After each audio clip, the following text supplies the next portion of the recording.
It's time for baseball's last frontier, stories from the Pecos League, the podcast that will open your door to baseball's entry level, telling you the stories of the teams, players, and coaches of an independent minor league circuit. I'm your host, Bruce McClure, and I have the pleasure of introducing you to my friend, partner, and co-host, not to mention Roswell Invaders pitching coach, Evan Katz. Evan, how you doing? Doing great today, Bruce. Good to be back. There you go. So, sounds like from how I have been keeping up with the Invaders so far this year, you have 5 games in, right? That's it. Yep. We had a series at home, 3 against Austin, and then 2 in Pecos, Texas. Well, tell us about the kickoff to the 2024 season for the Invaders. Well, we had the Austin Weirdos in for a 3-game series, and I think we might have discussed in the past, they were an all-road team last year when they became an all-road team last year when they lost their home field due to some conditions and all. And this year, the commissioner has decided to make Austin an all-road team from the get-go. They came in, and on opening day, we were a little off. We had a pitcher, Oscar Paredes, former pitcher with the Minnesota Twins organization, starting for us. Couldn't quite back him up the way we needed to on the field and at the plate, and we lost to Austin. They were really quite enthusiastic when they won because they only won 1 game last year out of over 40. They were the worst minor league team ever last year, and they were ecstatic after that game. And we were obviously down, but it was nice to see some joy in the Austin dugout. The second game, this is the Pecos League, and we spotted them 10 runs in the first 2 innings. We were down 10-0, and as I think I mentioned earlier, the Pecos League is a high offense league, and we shrugged it off the best we could. And our starting pitcher, Alex Bolton, really came back and shut them out for the next 5 innings, allowing us to claw back in the game and take an 11-10 lead. But unfortunately, we couldn't hold it, and Austin won again, and we were not pleased after that game. All right, so we're 0-2. Austin's doubled their win output from last year. I'm sure they felt like they won the World Series. Yes. However, I should mention that we had an interruption. We had a delay. Yes, let's talk about that. Second game. Late in that second game, Roswell, New Mexico is in the desert Southwest, and it's very flat terrain.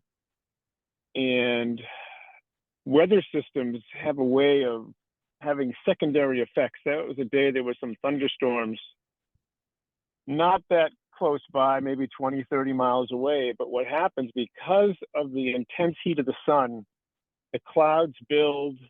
There's a lot of updrafts, and about the 6th or 7th inning, the wind started picking up, and in the 7th inning, we actually had to stop the game due to a dust storm. We had 40 to 50 mile an hour winds blowing across the desert, and because it's so dry there, the wind picks up dirt, and the field actually became shrouded in dust. It was too windy, and of course the players could barely keep their eyes open. We had to stop the game for about 10 or 15 minutes. I was about to ask you how long these dust storms last, but so what happens to the conditions of the field? Are they dramatically changed? Was there anything you had to do to get that game going again? No, it was really more, the outfield fence keeps the dust from coming in. I mean, it does cloud the field to some extent, like a dust storm does. When it was over, the wind subsided. But the interesting thing was our pitcher, who was Alex Bolton, was pitching in the 7th inning, and the wind, fortunately, was somewhat from the pitcher's back. And I don't know how he did it. He threw, I don't have the exact number, 6 or 7 straight strikes in a 40-mile-an-hour wind after the dust storm had subsided, and shut out the weirdos in that particular inning despite the heavy winds. But I think that was a baseball first for me, a dust storm delay. Right? I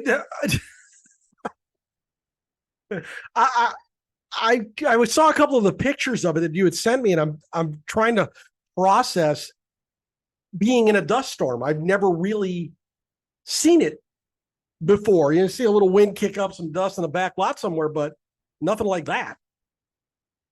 Well, again, it does happen. With the Pecos League being in the south central states and desert states, there are baseball circumstances unlike anywhere else. All right, so we get through a couple of games with Austin, and then, if I recall correctly, you traveled to Pecos, right? Well, that was after our first win. We had our third game. We had Jacob that's Young right. That's on only the two mound. games. That's right. Yes, Jacob Young came in, gave us exactly what we needed, a one-hitter through 8 innings. We won 15-3. The bats came alive. The gloves were sharp. And we got our first win of the season. And it was really a nice feeling to get that first victory to complete the homestand. So 1-2 on the first homestand with a ton of runs scored. There's a lot of runs going on there.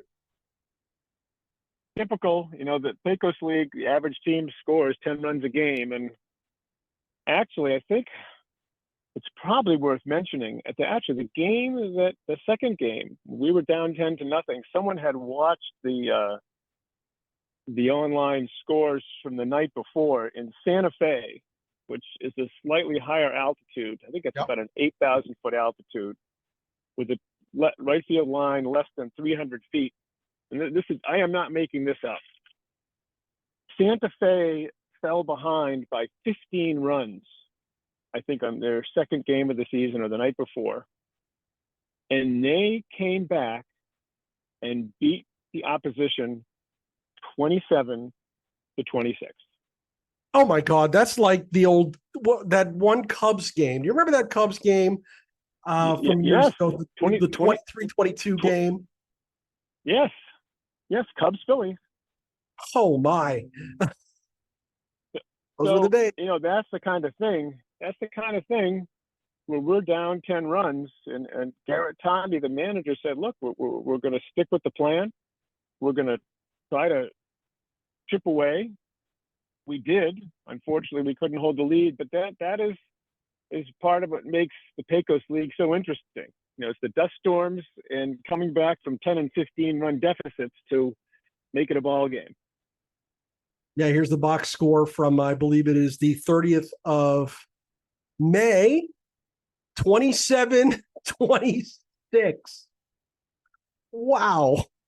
There's a lot of high-scoring games in this week. They played the 80s again the next day. They beat them 28-7. Looks like they got beat by Garden City 11-10 the next day. So you see a lot of runs scored. If you like offense, the Pecos League is definitely for you. Well, and that's why I think it's important to mention when we have a pitcher come out in that third game, like Jacob Young did, and one hit Austin through 8 innings, and then I think they scored 3 in the 9th. That's a real tribute to a smart, effective pitcher, mixing up his pitches, working around the plate, and it can be done. It can be done. If you are a good pitcher, you can shut down the other offense under the right circumstances. You don't want the wind blowing out, and you don't want other weird things happening, but you can have very strong pitching performances in the Pecos League. So you had 2 games against the Pecos team, against the Bills. Yes, looks like your first game. Pecos, Yeah, go ahead.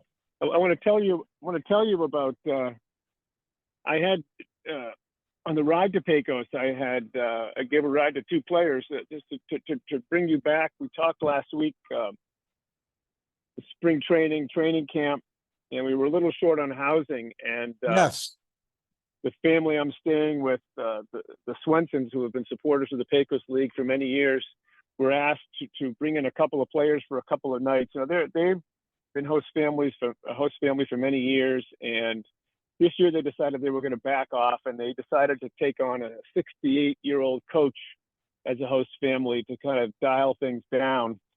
But we had an emergency housing situation, and they took in a couple of players, Luis Moreno from Venezuela, a shortstop in the Atlanta Braves organization for a number of years, and Michael Perez, a Cuban native, played for Miami-Dade Junior College, an outfielder, and they needed a place for a couple of days until we could get the host family situation sorted out, find a couple more families, and find them a place to stay. Well, the Swensons have been host families for over a decade, and despite trying to dial it down this year, as soon as they had a couple of enthusiastic, personable ball players in their house, they changed their mind and went from hosting me to hosting me along with Luis and Michael. They just could not resist these guys. They're so polite, so dedicated, both trying to make a mark in professional baseball, that they decided to go back to their tradition of hosting players. So when I left for Pecos, it was the house full of coaches and players, myself, Luis, and Michael, heading down to Pecos for that 2-game series. Nice. And in that 2-game series, the first game on the second, Brandon Lopez got the win.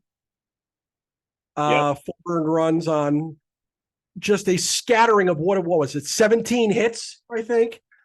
Well, I think there was we talked about the software glitch where we had pitcher unknown pitching in the 5th game. There was a snafu in point streak. I think he actually held them to seven hits. Pitched very effectively for 6 innings, and then our bullpen came in and shut down Pecos to even our record at 2-2. So they'll be cleaning up the software glitch and point streak. So he was very effective. I think he only walked 2. Not a lot of hard contact. Also on a turf field. Turf fields, the ground balls speed up a lot of the time, and Brandon was very effective. He's one of our older pitchers. Graduated college in 2019. Still hasn't given up his dream of playing professional baseball, and he was really pleased with his first effort as a professional. But you followed that win up with a loss, Pecos's first win of the season. They this is the game where they threw the unknown pitcher in the Roswell box score, 8 innings, 11 hits for someone, but we're not sure who. Right. So he was probably wearing a bag over his head like the unknown comic. Remember him from the Gog Show? Yes, I know. Again, it's hard to know what's happening, and when you're relying on technology sometimes to relay information early in the year. You've got Pecos is an expansion team. There are new people behind the laptop screen, and I'm sure that they'll have things straightened out. But we did lose last night to drop to 2-3 for our first loss in that series. So today's an off day for us. So you got a weekend at 2-3, not too bad for a start so far. Pecos 0-6. I should mention in the first game in Pecos, I was charting the game, and there's a place where the fans can come up right to the edge of the field, and it was a pretty sparse crowd in Pecos, and a gentleman came up and started taking pictures, and so I often ask, are you a family or friend? And he said, nope, this is my 290th minor league baseball stadium. You were talking about that as we were preparing. That's nuts. Wow. Yeah, he's been all over the country, and he had a new venue that he could check off. He actually was in Roswell the night before and drove down to Pecos just like we did to chalk up his 290th minor league baseball stadium as a traveling fan. Did you get his name? I did not. Unfortunately, I had to keep it short because I was trying to track the pitches. Sure. No, that's too bad. That's too bad. So 2-3, not a bad start for Roswell. And we've got the host family back into the fold, it seems. They've taken on a couple of players. But it sounds like, from what we talked about the past couple of days, they've taken in 2 players and they've given up a coach. Yes. What's going on? Yes. Well, the story was last fall, I asked my wife if she would support me pursuing a job as a professional pitching coach at this late stage in my baseball career. And I asked her, she said yes. And I asked her again to make sure, knowing that the Pecos League would be really demanding. And she said I should pursue it. I did, started the season here. And unfortunately, my mother-in-law, her mother, took a turn the other day and is really not doing well. And I did not have to ask my wife once if I should come home, because she has been supporting me in my baseball dream. I met her in 2002, interestingly enough, the day of my first baseball practice. I'm a non-traditional coach. I did not play any baseball until I was 45 years old, when I was playing adult baseball. And I had a date with my future wife the day of my first practice on March 30th, 2002. And ever since that date, my wife Liz, has been supremely supportive of my baseball dreams, whether it was playing adult baseball, writing baseball, coaching baseball starting a few years ago, and pursuing this coaching position with the Pecos League. And when it came time for me to have to make a tough decision about which came first, family or baseball, the decision was really easy. And I told Garrett the other night, and told the team with misty eyes, that I had to give up on the season this year and go home to be with my family, where I was needed more. So I'm on the road back right now. I think last week, 2 weeks ago, I spoke to you from somewhere in eastern Oklahoma. Today I'm in central Oklahoma in Hinton, at the Sugar Creek Casino, about 50 miles west of Oklahoma City. I'm heading back to Boston, knowing that I'm making the right decision to be with my family. Family's always the right decision. We all know that. And it's a shame that you can't see out this season, but it's the right thing to do. And you and I both know that. Well, and the team was supportive. The manager understood. Good. And it was difficult leaving behind some of the players I recruited, some of the players that I got to know. Luis and Michael, it was great living with them. Michael is trying to practice his English, so he works with me on that, and I'm still trying to learn Spanish, and I worked with him on that. It was great to spend some time talking to Luis, hearing about his time. He was signed by the Braves in 2019. He's been with the organization for a number of years, and he is so passionate and so dedicated to baseball. I love listening to him talk about playing shortstop and his mindset and how he prepares for the games and how he stays sharp and in the off season. And I'm really going to miss this baseball immersion. I mean, I was joking with some of my friends that I was going for my PhD in baseball late in life, and my goal was to be totally immersed. And that's what happened. I mean, it's a 24/7 commitment, and it was as exciting and as challenging as I thought. And unfortunately, the experience is going to be a little shorter than I had hoped, but it was everything that I imagined it would be.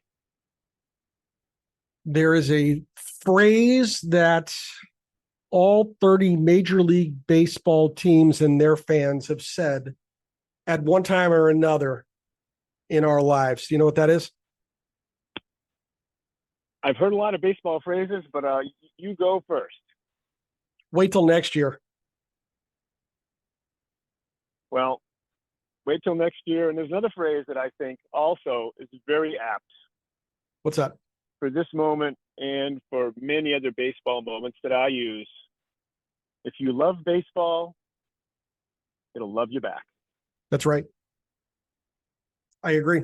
Yep. I was in minor league ball for a long time. I was in AA with the New Britain Rock Cats. I was game staff and front office staff for them for a long time. And that's where I learned that the game really loves you back if you put that honest effort and love into it, no matter what your role is. And I think back to those days, and I'm still friends with a lot of those guys that were on the field with me or in the front office with me, selling tickets, pulling tarp and all of that. And it's a family that loves each other and supports each other no matter what. And that's the best part about really any level of this game. I always like to say that baseball people are the best people. And I've seen that through my own personal injury a few weeks ago. Many of our listeners don't know, I fell down in my driveway and broke my leg. And the outpouring of support and the gifts and the phone calls and the visits, and that doesn't happen in a lot of other places. But this baseball fraternity that we're in, no matter who or where it is, we're all one and we're all family. And that's a beautiful thing.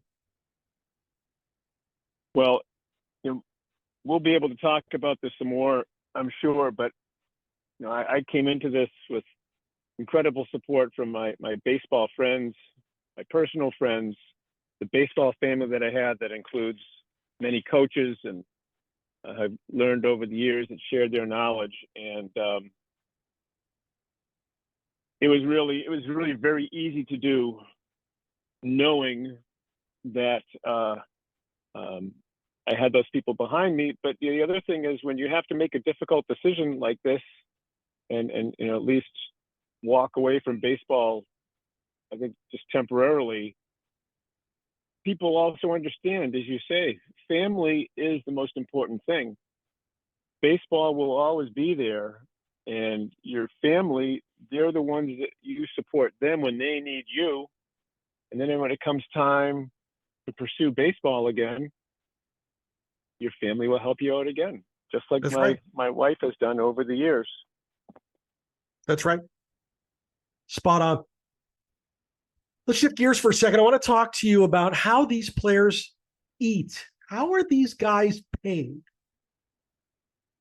Oh, that's right. Oh, so of course, before we went to Pecos, the way it works is players are paid.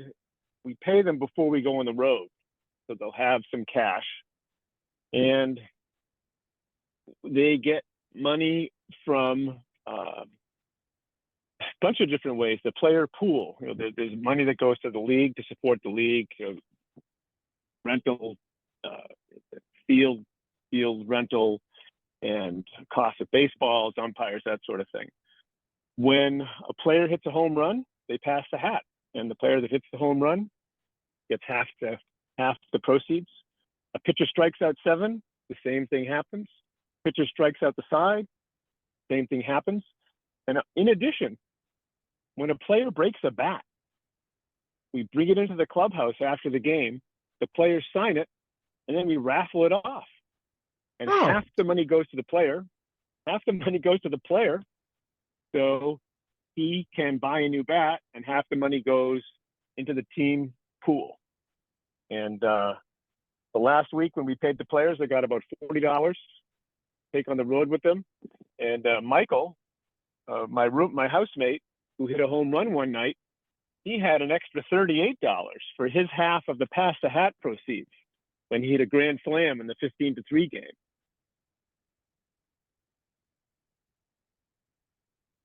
So with what they're paid down there, are these kids that have some sort of a savings lined up, do you know? It's got to be tough to feed yourself, take care of yourself, and what they're earning down there. I mean, I think it varies from player to player. You know, we have a variety of players. Some have had jobs. Some have jobs that they're just able to leave for the summer. Some have left school and they've saved money. I think they get support from their families. Other players have less money and they're very dependent on the host family for food when they're there. Sometimes the host families will pack some sandwiches to take on the road. Our trip to Pecos is pretty short. We also had a housing situation there that was provided food, which I can fill you in on. But the players, yes, you're correct, don't have a lot of resources and are really trying to just to scrape by from week to week. It really is baseball's entry level, isn't it? Absolutely. It's really the dedication that these guys have and the focus that they have. You know, when you've got limited resources, it's hot, and you're traveling, it takes a great deal of determination to maintain your focus and take care of yourself, getting the right food, staying hydrated, and we're playing in the early evening and in 90, 95 degree heat. It was 85 up here in New London, New Hampshire the other day, and I'm thinking, oh my God, summer's here early. I can't imagine. Well, of course, you know, we always look at each other. You know, the other day when it was 100 degrees, you know, we were able to look at each other and wink and say, at least it's a dry heat. At least it's dry heat. Yep. It's still hot. So to give you a little more background on actually a very pleasant surprise about the players and food. I think I mentioned to you that Pecos is an expansion team. It's a small town on I-20 in South Texas. It's about 150 miles south of Roswell. And one of the challenges for the league, and we talked about the league gets money and the players get money. The league pays for the hotels, of course. And a lot of times it's a Motel 6 or a local motel where players are squeezed into a room. Well, when I was previewing the season, talking to the commissioner, and I was asking about the housing situations, he said, well, when you go to Pecos, you're going to stay in a man camp. Oh, yes, you told me about this. Yeah, I need to know more about it. I had never heard the phrase man camp, but it's apparently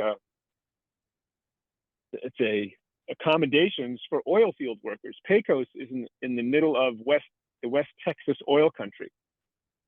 And what has happened is a bunch of lodging facilities have taken trailers, set them up, divided them into 3 units, extremely small units with a bed, shower, a TV, and a bathroom. And this facility had, I think, close to 100 of these trailers set up.